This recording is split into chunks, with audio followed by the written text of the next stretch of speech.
Good evening, class. My name is David Thomas. This is Jenny Volkers, and we just watched the video on domestic violence in healthcare.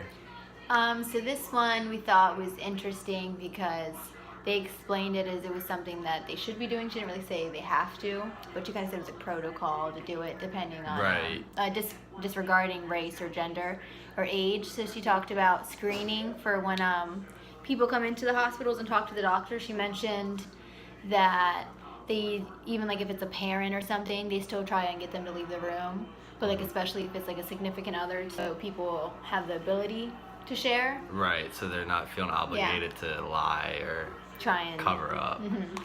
They also gave a good example of a time that they like didn't notice the signs.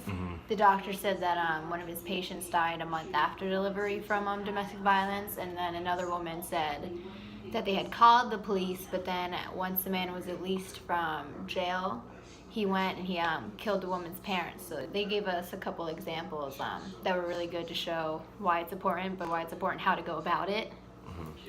There was one thing that struck out to me at the end. One of the ladies was talking about how it's better to have like a conversation than to just list questions. I feel like getting to know that individual a little bit better and actually sitting there and taking the time to care for them definitely will help them open up more than just ask them, hey, have this happened to you? Did this happen to you? That was kind of surprising to me because I thought people might be a little bit more comfortable on paper because you don't have to kind of. Yeah, I mean, I guess it's all. So it was just a surprising. Right, and I guess that's something that those people who are giving or asking the questions should have to or try to feel out how they're going to react. Better. Yeah, how they're going to react to that. And then lastly, the last thing I wanted to mention was the machine they used. She said it was like a light or some sort of ray, but it could see either in darker skinned people or if the injury was like fresh and it wasn't on the skin yet, they could see it on like the lighting, so they could see like where people or bruising. Yeah, bruising so was gonna be.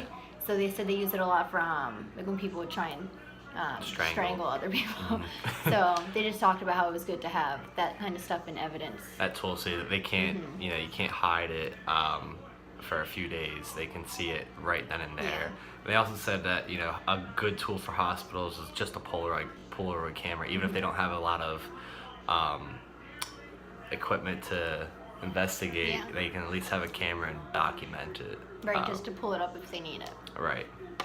That's it. See you. Thank you.